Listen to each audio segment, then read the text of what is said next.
So we're going to call to order today the Troy Local Development Corporation Board of Directors meeting. It is August 26, 2025. We're starting at a little late at 10:08 a.m.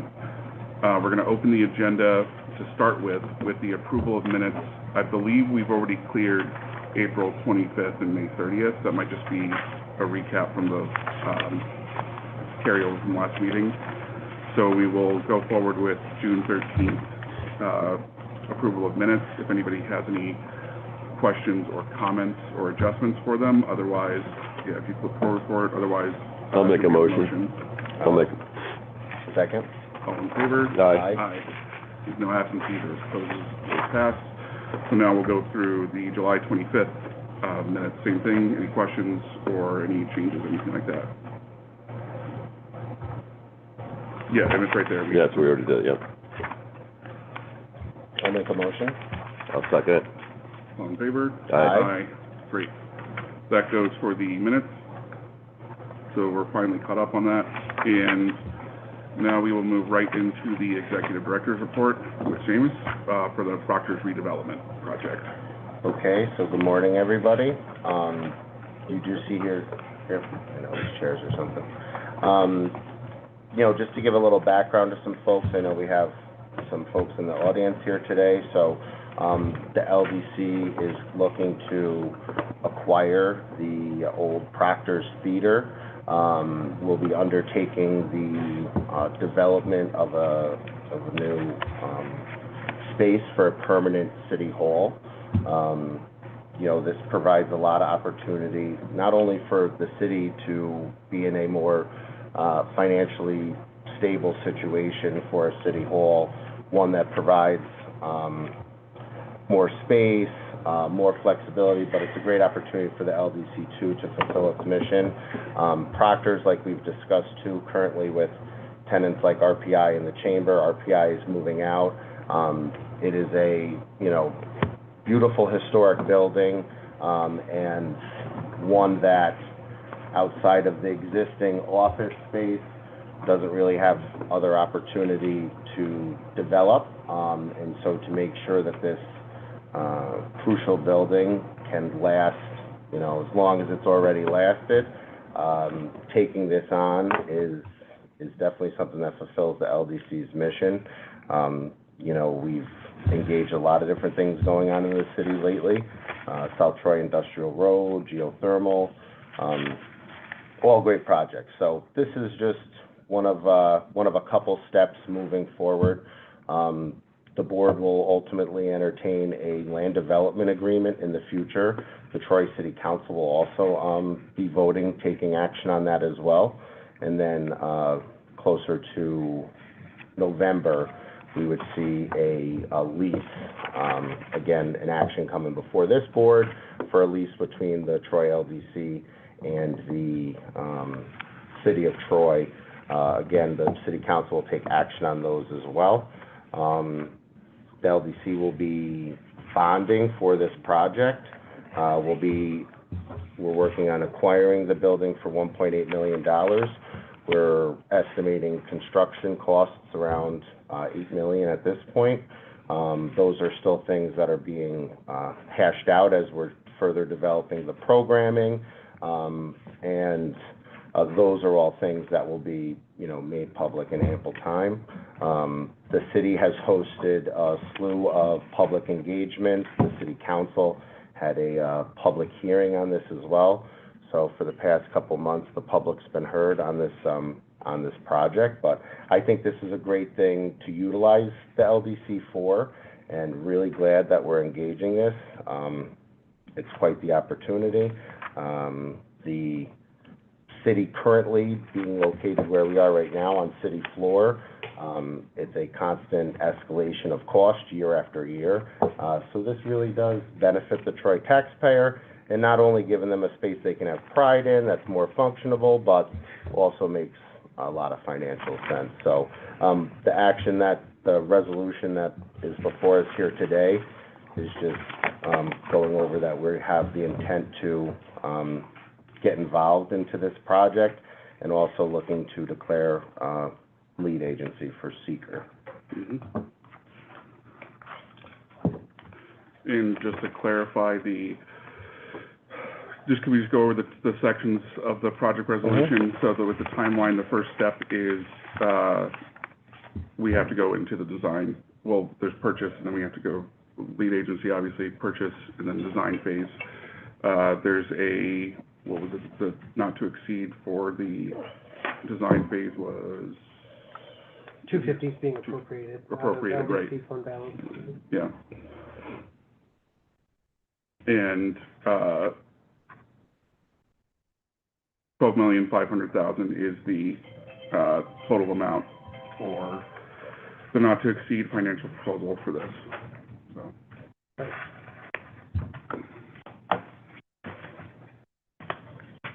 Any other questions, discussion? The resolution defines the project, adopts a declaration of official intent, which is really a function of the tax exempt bond world, where you establish costs that can be financed in the bonds. And as of today, everything that's incurred can be tucked into the bonds. It appropriates up to $250,000 for the architectural, legal, engineering, design aspects, which is really a breakage fee if it is incurred. And then, as you mentioned, declaring the intent to serve as lead agency for purposes of secret. Yeah. Just for a second. Yep.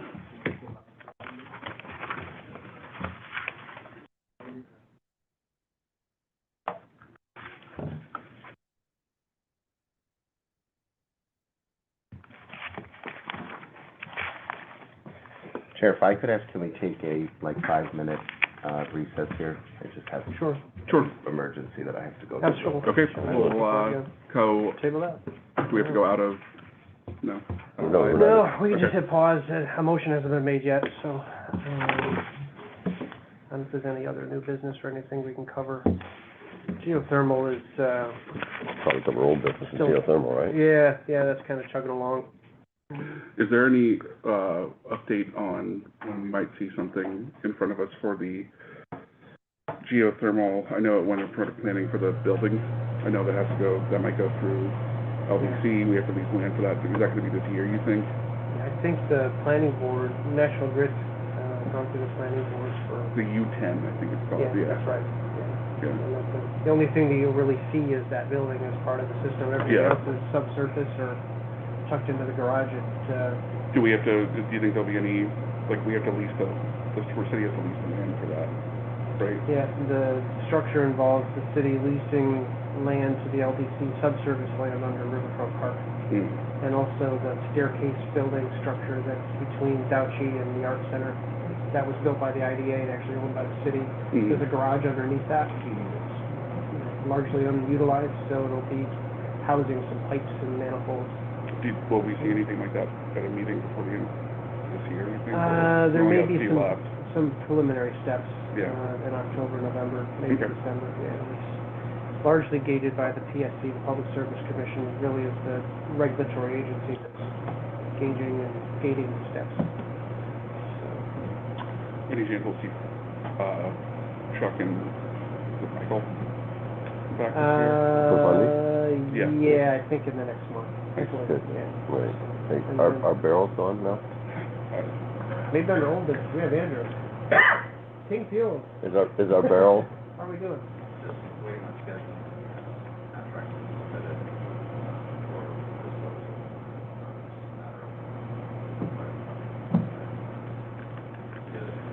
okay. Any idea when? I mean, we were talking about, Well, Clean Harbors is doing it, so the salesperson, down there provided them. So it's just getting on site, over back. is Clean Harbors self-performing that task, or are they subcontracting? It's hard to say, sometimes they do, so sometimes they have, Okay. what they do. Okay. Yeah, I'd like to get that one checked off. Is there any update on the sequencing with grid between phase 2 and phase 3 for the remediation? Grid will never deviate from any schedule have activity. have progressed very smoothly this year. So unofficially,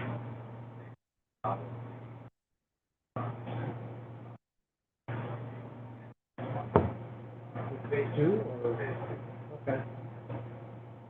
shut down shop next year. That's the deep one. Well, not necessarily The augering and all that. more towards the river. So there's, larger areas of water for stabilization and, it's more concentrated areas. So all the areas, roadway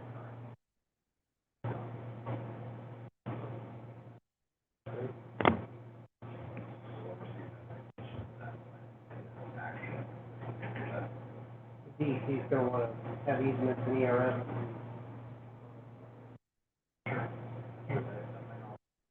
part of the record decision. There's site plan that was agreed. Right. The DEC usually requires the owner to sign an environmental easement when it's done for future, Oh, yeah. digging, that Yeah, stuff, so. yeah. And even as part of this, like I see you responded last night around 8 o'clock.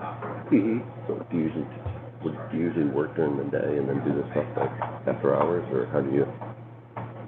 The past 2 weeks, I've been working pretty late every night. Okay, But for the- Sash or for, Yeah, but also Lindsay's in New Hampshire right now. okay, So the past like 5 days, I've spent my hours till late at night. But actually, I told her, I was like, I'm not going so I can get like, I need 40 hours of work in a day, every Right. day. And I was like, so you go, and I'm just gonna basically rent you out, do laps around Starbuck Island, go back to my desk, do laps, and that's what I've been doing. So, good, but this stuff so I'm also on a board for passive house stuff, so I do that at night too. Just Good. like, I don't know, I don't have the patience to work with kids, so I feel like I'm volunteering my time outside of work hours for other stuff. Because like I'm not reliable for volunteering for coaching and stuff. Everyone else in my family is coaches. yep, So like I grew up around it, so I'm like, I know what that involves. Right. And, Oh, it's like huge. the influence you can have on kids, Yeah. and I'm like, I don't need that responsibility. I can Okay. read papers.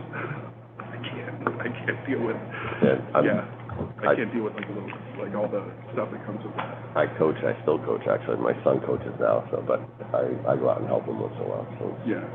That's how my parents met. My dad, they were swim coaches in high school. Oh, boy. And then lifeguards, and then, like, all my siblings were coaches. My brother was, still is, Mhm. but he's also a principal of schools, so he does that on the side. And it's like, I'm like, so my brain is just wired the opposite of that. I'm just like, I can't take on the responsibility of a kid, like, Yeah. that's just too much. I can't mold. I Yeah. need something fully formed. Adult brains I can deal with. That's pretty funny, 'cause I still have, like, some of the kids I coach still come up and, like, they're in the 40s, 38, 38 to 40, and they'll, hi coach, how you doing? So it's like, Yeah. it's pretty fun. Well, I've had like bad coaches too, so that's why part of me is like, but like my sister is really involved with the Boys and Girls Club in Alabama and the Okay. Big Brothers Big Sisters, and they foster. Is that where you're from? Georgia. Okay. But my sister wanted to go to law school, and she's dyslexic. Mm-hmm. So Justin, how fun would it be to be a dyslexic lawyer? Well, They exist. I don't know how. So she always struggled like getting into colleges because of testing and stuff. So she went to some school in Alabama for law school. That's who got her. So that's where she got the bar. It took her 3 times to pass the bar too. She's like so discouraged. Like you can't test like normal people. Like I don't yeah, know. you need to calculate it,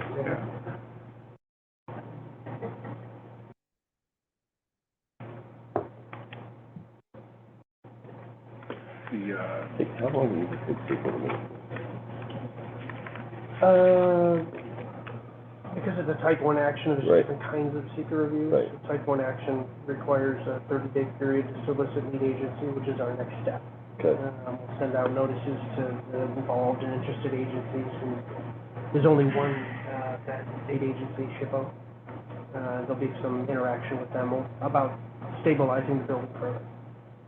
We're Okay. not doing anything to change it Correct. necessarily, so All the exterior stuff is already done. So after that 30-day period, and most likely, I think October-ish, position adopt a negative declaration to wrap up the process. October, so that would get us, yeah, I'm trying to do the timeline, we're still, Leases would be probably November, and then Exactly. bond resolution November, and then ideally a December close, so construction can start in January. 10 months. With a 10-month 10-month period, period, yeah. for delivery, and then transition, which will probably take 6-8 weeks. Okay. Moving offices, people, plugging in, unplugging, and The lease would Archive. be, when, obviously, we're gonna have a signed lease before, at closing. yeah, Mm. okay. Perfect.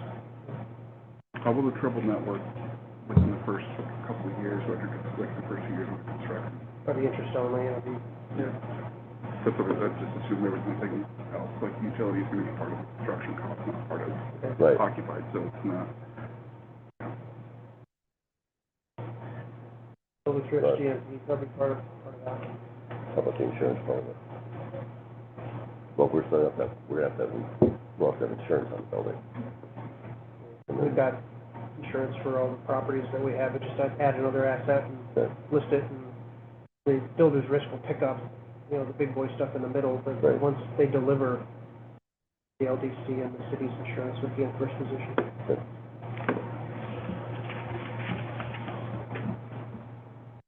We gotta get, Bruce, we gotta get NYSERDA to pay for some solar panels. Big flat roof. There's a big pot, okay. I think about a roof, probably 30,000 square feet. That makes sense. something like that. That'll generate some.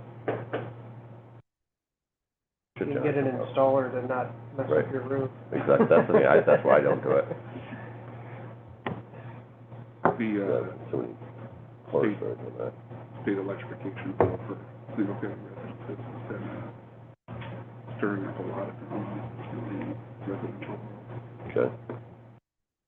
Some are natural gas.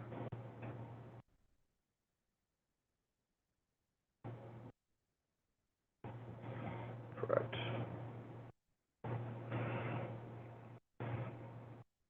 Where are you off to next?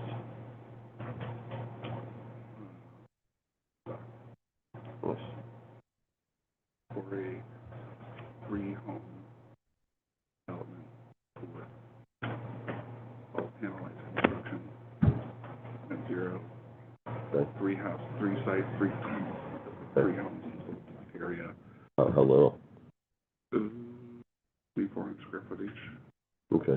so not even more, but they're, 5-6 acres? yeah, but they're like, like probably 3-4 million. They're, the panelized construction is pretty cool, so they're gonna be flying panels on one house. One house is done in West Heights. And then the panels are gonna be moving during the tour. Right, and the other site is just foundation and rough work. But they do this cool, net zero, they do like there's interesting materials all over it, like the exterior insulation's all wood fiber, like bonded together, so like a mat like that, and then the gravel used in the foundation is actually, like, Top tiger, right? it's popped up, recycled glass. Really? Yeah, so it's super lightweight Yeah. and porous, so like the desk, but like it's insulating gravel. Hmm. They do it in Maine, and this is the craziest part, ovens they use electric. How do you get, like, that's a lot of power. That's a lot of power. That's a lot, yeah, so it's interesting, You see it, like, Norlight was over here, using natural gas. yeah, Thank you for your patience. you get one of those. Yeah. One a month. Busy city, 10 a day. You're not tearing down another building, are you? We're not, no. That could've waited, that could wait. Okay, everything, nothing related to this, everything's good? Nothing related to this, yes. Okay. Thank you. So just back to where we were, the initial project resolution for the three items laid out, like just mentioned, authorizing negotiation of certain documents and agreements relating to the project, adopting a declaration of official intent to incur and reimburse certain expenditures associated with the proposed project, and declaring intent to serve as lead agency pursuant to the State Environmental Quality Review Act. So that is the, we don't have number 4, that's the resolution in front of us today. And are there any further questions, or comments from the board, or do we have a motion? I mean, Or anything else to review? Sorry, if you want to go through the LOI or through the I just want to, plans. I mean, just for public record here, we've, these are items, different things that the board has, we've all discussed and things that we've gone over too, so, and I do appreciate the board support on this. Like I said earlier, it's a really exciting, great project for the LDC to take on, but, and I appreciate all the communication that we've had, going through this, so thank you. Mhm. Yeah, with everything that's been put in front of us, but I just had a question with some of the stuff on the initial, assessment that I know we're gonna get into further, just on electrical and water demand, but that's neither here nor there, just everything looked fine on that. And we've all seen the, LOI, to look at, review that. Yeah, when you were out of the room, Justin ran through the timeline, so this is within our scope of deliverables for next year for moving the city. Yep. I'll make a motion to adopt resolution as it presented. I will second. All in favor? Aye. Aye. The resolution passes. We have, no absentees, no abstentions. That concludes everything for the executive director's report. I don't believe at this meeting we have any new business to discuss otherwise. Is there anything under old business that you'd like to bring up regarding King Fuels or anything like that, or wait till the next meeting? I would say the next meeting, there's no, from our previous meeting, there's really no substantial updates on really any of the things that, whether geothermal, King Fuels. Danae did reach back out to folks with for the small business grant, so I think that will be something we'll actually be able to discuss more in depth at the next meeting. Okay. After she's got a spreadsheet and stuff, I still was going to go over that with Danae, but otherwise, nothing is, I don't really have any updates, unless Josh, you can think of anything. I'd say, Andrew, if you can get a commitment, date out of Clean Harbor for getting that would be nice to have for the next meeting. I know you are. I'm just saying, hey, maybe it came from, yeah. And remind me on the timeline for The the infamous tank. spend for the ARPA funding? We're 26, right? We're doing this, yep, The thank you. utilization, I think, is the end of 26. Right, okay, so we've got time, but yeah, okay. That's everything for old business. I'll make a motion to adjourn. Give me 1 second. Can I second? Give me 1 second. I'll second. All in favor? Aye. I'm the for-profit guy here.